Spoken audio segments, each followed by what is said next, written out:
తుంగతుర్తి కాంగ్రెస్ లో అసలు ఏం జరుగుతోంది? మంటలు కాస్త చల్లారాయ్ అనుకునే లోపే మళ్లీ రాజుకున్నాయి. ఈసారి ఇంకాస్త ఘాటుగా నువ్వెంత అంటే నువ్వెంత అనుకునేంతగా అధిష్టాన జోక్యంతో పంచాయతీ కొలిక్కొస్తుంది కదా అనుకుంటే ఇప్పుడు ఆ మాటల యుద్ధం మరింతగా ముదిరిపోయింది. దీంతో పంచాయతీని తేల్చడానికి హైకమాండే రంగంలోకి దిగేలా కనిపిస్తోంది.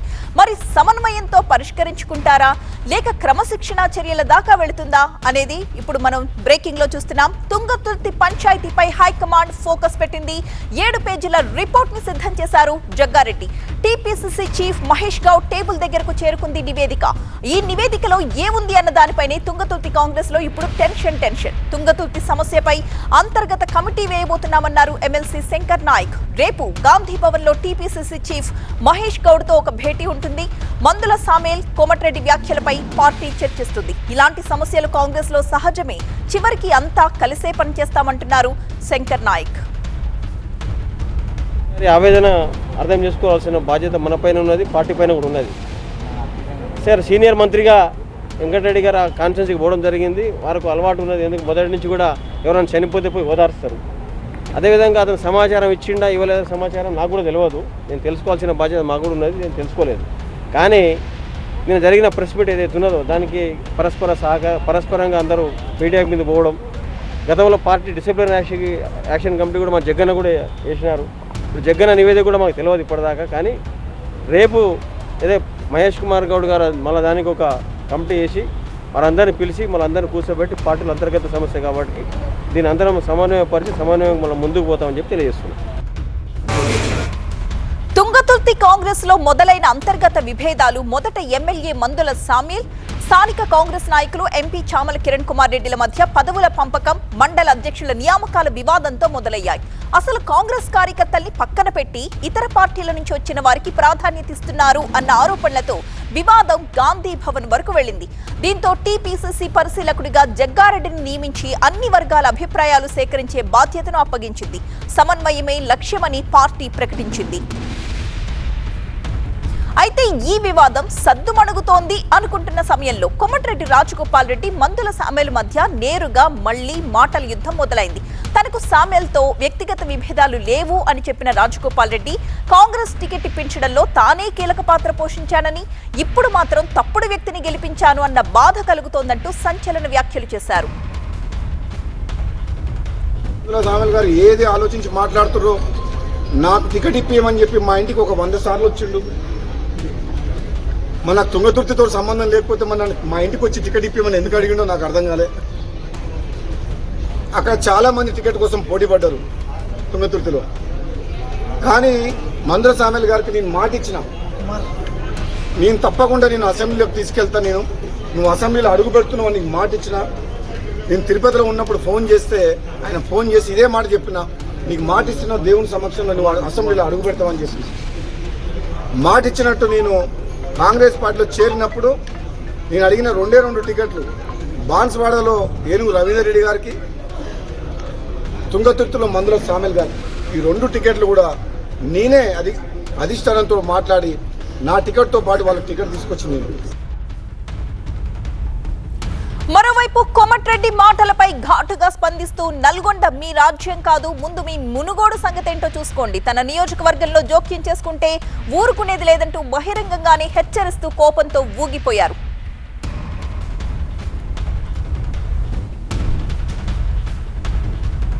నీ మునుగోడు మొత్తం మురికి అయింది. ఆడ చూసుకోపోయి ఆడ నీ చక్కదనం చూసుకోపో, నేను కడుకో, నేను చూసుకో. మాదిగోల సీట్లే అట్టిపోయినాయా? మాదిగోల నియోజకవర్గాలు ఖరాబ్ అవుతున్నాయా? మాదిగోళ్ళు అంటే నీకు అంత హీనంగా ఉన్నావా?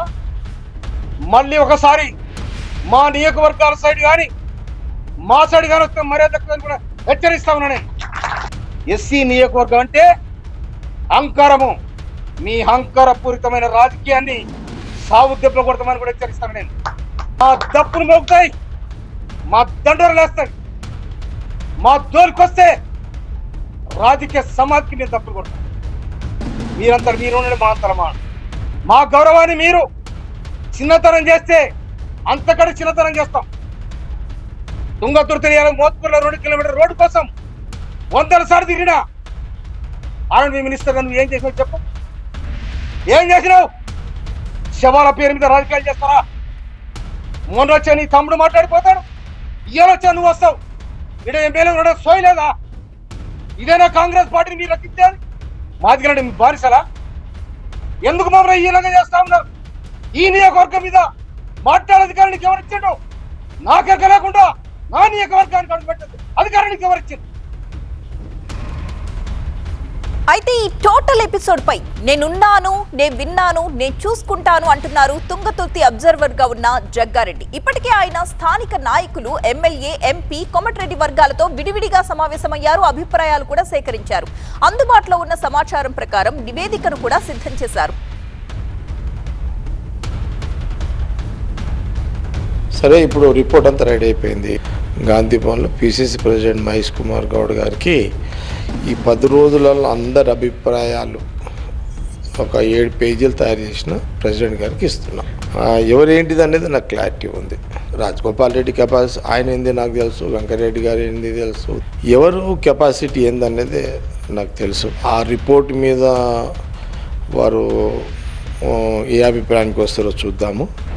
సరే, ఈ కామెంట్స్ ఇప్పుడు నేను రాజగోపాల్ రెడ్డి గారి వీడియో కూడా చూసిన, ఎవరు తొందరపడకండి అని కూడా ఆయన మెసేజ్ ఇచ్చినట్టున్నాడు. సమయం వచ్చినప్పుడు అన్నీ తెలుస్తాయి. టైం కోసం చూద్దాం, వెయిట్ చేద్దాం. ప్రెసిడెంట్ గారు కూడా ఏం చెప్తారు. సహజంగా వేరే పార్టీలలో లోపల ఉంటాయి, మా దగ్గర ఓపెన్గా అవుతుంది. రాజగోపాల్ రెడ్డి ఓపికతో ఉన్నాడు. సామ్యాలు ఫస్ట్ టైం ఎమ్మెల్యే. రాష్ట్ర విభజన అప్పుడు కూడా రాజగోపాల్ రెడ్డి కీ రోల్ వహించిండు. లోపలేముందో క్లారిటీ నాకు ఉంది, బయట చెప్పలేను. కాంగ్రెస్ అధిష్టానం ముందున్న సవాల్ ఇప్పుడు ఒక్క తుంగతుర్తేనా అంటే కాదు. ఈ వివాదం ఉమ్మడి నల్గొండ జిల్లాలో పార్టీ ఐక్యతపై ఎలాంటి ప్రభావాన్ని చూపిస్తుంది అన్న టెన్షన్ కూడా ఉంది. ఒక ఎమ్మెల్యే, ఒక సీనియర్ నాయకుడు బహిరంగంగా పరస్పరం విమర్శించుకోవడం పార్టీకి రాజకీయంగా ఇబ్బందికరమే. అందుకే హైకమాండ్ 2 అవకాశాన్ని పరిశీలించే అవకాశం కనిపిస్తోందన్న చర్చ జరుగుతోంది. మొదటిది ఇరు వర్గాలతో మరోసారి చర్చించి సమన్వయం చేసుకోవడం.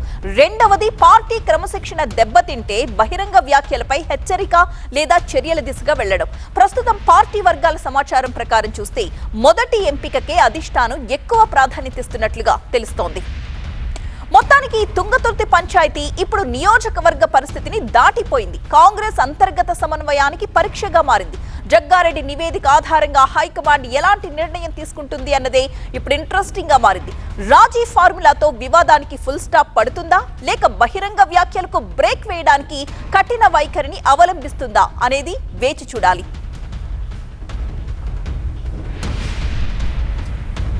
ఇక మా ప్రతినిధి ప్రభాకర్ సిద్ధంగా ఉన్నారు లైవ్ లో. ప్రభాకర్, జగ్గారెడ్డి తయారు చేసిన 7 పేజీల రిపోర్ట్ లో ఏముంది? ఆయన అందరినీ కూర్చోబెట్టి మాట్లాడిన తరువాత కూడా ఈ మాటల దాడి అనేది కంటిన్యూ అవుతూనే ఉంది. దీన్ని ఏ విధంగా చూడాల్సింది? దీని మొత్తానికి శంకర్ నాయక్ ఎమ్మెల్సీగా ఉమ్మడి నల్గొండ జిల్లా నుంచి ఉన్న శంకర్ నాయక్ ఇప్పుడే ఒక డెఫినేషన్ కూడా ఇచ్చారు. కాంగ్రెస్ పార్టీకి గొడవలు కొత్త కాదు, దాంట్లో మళ్ళీ తుంగతుర్తిలో గొడవలు కొత్త కాదు, ఇవన్నీ మాకు కామన్ అంటూ ఒక సింపుల్ స్టేట్మెంట్తో జిల్లా రాజకీయాన్ని, అక్కడున్న తుంగతుర్తి రాజకీయాన్ని ఒక మాటలో చెప్పేశారు. సో తుంగతుర్తిలో గొడవలు కామన్, కాంగ్రెస్ పార్టీలో గొడవలు కామన్ అనేది ఇక్కడ అర్థమైపోతుంది. దాంతోపాటుగా 7 పేజీల నివేదికను ఇప్పటికే తుంగతుర్తి అబ్జర్వర్గా ఉన్న జగ్గారెడ్డి తయారు చేశారు. దాంట్లో రాజగోపాల్ రెడ్డికి సంబంధించిన అంశం, కోమటిరెడ్డి వెంకటరెడ్డికి సంబంధించిన అంశం, ఎంపీగా ఉన్న చామల కిరణ్ కుమార్ రెడ్డికి సంబంధించిన అంశం, అన్ని అంశాలను క్రోడీకరించి ఒక 7 పేజీల నివేదికను తయారు చేశారు. దాన్ని ఈరోజు కానీ సోమవారం కానీ మహేష్ కుమార్ గౌడ్కు అందించబోతున్నారు. ఇక్కడ మెయిన్గా ఇన్ని రోజులు చామల వర్సెస్ సామేల్గా ఉన్న పంచాయతీ ఇప్పుడు కోమటిరెడ్డి బ్రదర్స్ వర్సెస్ సామేల్గా మారింది. కాకపోతే ఇక్కడ కోమటిరెడ్డి రాజగోపాల్ రెడ్డి చాలా స్పష్టంగా చెప్తున్నారు, నేను తప్పు చేశాను, నేను రాష్ట్రంలో అడిగిన 2 టికెట్లు, ఒకటి బాన్సువాడ, 2 తుంగతుర్తి, అది సామేల్కి ఇప్పించడానికి ఒక ఎమ్మెల్యేను ఇచ్చి, ఒక ఎమ్మెల్యేని తీసుకొచ్చి నేను తప్పు చేశాను అంటూ చెప్తున్నారు. దాంతోపాటుగా సామేల్ కూడా చాలా తీవ్రంగా స్పందించారు. మునుగోడులో రాజకీయం మునుగోడులో చేసుకోకుండా మా నియోజకవర్గాలపై మీ ఆధిపత్యం ఏంటి, ఇది కోమటిరెడ్డి ఆధిపత్యం ఏంటి అనేది అయితే సామేల్ చెప్తున్నారు. కాకపోతే ఇప్పుడు ఈరోజు ఇచ్చే నివేదికను బట్టి దాంతోపాటుగా శంకర్ నాయక్ ఇంకో డిమాండ్ కూడా వేశారు. దాంతో క్రమశిక్షణ కమిటీకి సంబంధించి ఇంకొక కమిటీని కూడా దీనిపైన వేయాలి, మళ్ళీ సామేల్కి సంబంధించిన పంచాయతీకి ఇంకో కమిటీని వేయాలి, క్రమశిక్షణ కమిటీ అనేది మళ్ళీ ఇప్పుడు శంకర్ నాయక్ చెప్తున్నారు. సో ఓవరాల్గా అయితే నల్గొండ జిల్లా రాజకీయాల్లో తుంగతుర్తి సెంట్రిక్ గానే వివాదాలు, విభేదాలు అనేది రోజు రోజుకి తీవ్రంగా మారుతున్నాయి. Right, thank you Prabhakar.